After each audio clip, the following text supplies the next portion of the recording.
What is up, my fellow mobile gamers? In today's video, we got our best guide for artifacts in the brand new mobile game Eversoul. Subscribe, like, it is greatly appreciated. We are going to go over some tips, some tricks, why artifacts are important in this game. I would say probably one of the most important things aside from getting new characters. And if you stick around, I got a bonus tip or suggestion that can literally save you tons and tons of time. All right, so let's jump into this artifact area. Now, if you do not have this unlocked yet, it just means that you haven't progressed far enough in Battlefront. You need to get to a certain point before you even have artifacts unlocked. The best way to get the artifacts is going to be through the summoning system. So like I said, you won't even see this artifact summoning area until you fully unlock artifacts. The game does a decent job of telling you how to do this. You have your wish list, which you just come in here, you choose which ones you want. Obviously, you're gonna choose your wish list based on characters that you have. It's like your main priority, I would say. As soon as you unlock artifacts, you wanna come in here, whatever your 5-character team is gonna be, you wanna go ahead and choose 3 of them first, and then you just wanna start doing summonings until you unlock at least one of those 3 from your wish list. And as soon as you do that, you wanna rotate that one out for one of the other characters. Basically, the main idea is you want to have your 5 main characters each have their specific artifact for them because they get an insane boost to their combat power. You're getting stuff like attack increase, HP increase, all these different stats, but it's by a percentage. It's not just a raw stat. Now, what that means is this is going to scale with your character as they get stronger. So as you level them up to the 100s and 120s, 180s, this is just going to be even more combat power. You are going to need to use your Everstones in order to summon.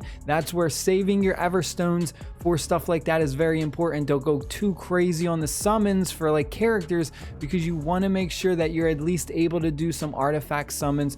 You can also get the artifact summoning tickets. These are a bit tough to come by. They're not very plentiful. It's a lot easier to just get the Everstones. Naturally, you want to equip them to the appropriate character, and that is because if you take a look at the artifact skill, usually the skills have to do with that specific character. So for instance, this is Catherine's artifact. You'll see that using this ability recovers the HP of all allies by 30%.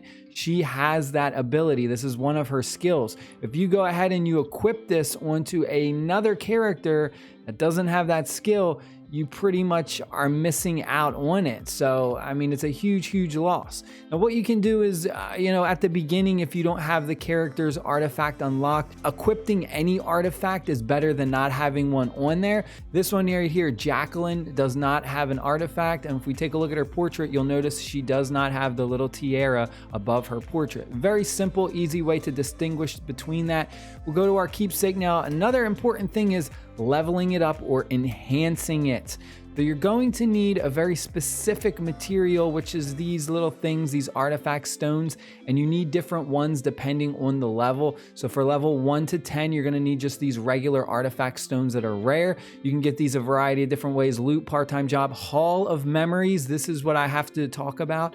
When you're doing your Hall of Memories, you can go ahead and there'll be traders, and you can actually buy items from those traders, and they will sometimes have those said artifact stones, and you need to buy those. Anytime you are anywhere in this game and you see a shop and it offers you any kind of material to upgrade one of your artifacts, you need to buy it because these are so important. You get an insane amount of combat power from this, all percentages that will scale and last and just get better and better as your character progresses. So at the beginning, you have a limit of only 10. You'll see right now I have this artifact at level 5. The maximum is 10. If we go to an ascension, we need these right here. You'll see that I have 70. I need 100 of these in order to ascend this, which will then increase its special skill and increase its max level by 5. So this is very, very important as well. But first thing you want to do is, maxing it out, enhancing it is your first priority.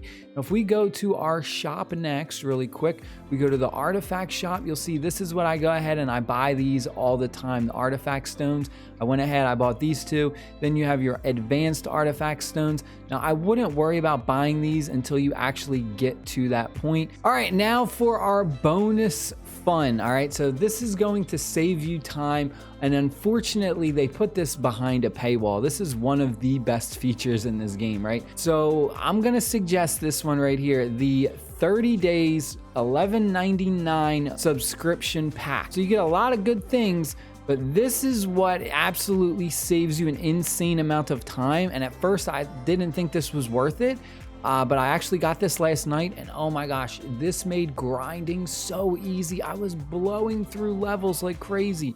Skip battle option available through combat screen in dungeons and before entering Battlefront. Excludes elite monsters or bosses and gate breakthrough. If your team's combat power is 30% higher than the enemy team. So of course, you do have to have that threshold of being stronger than the enemy by 30%, but even then, it just saves you so much time because you don't have to sit there and watch the battles go through.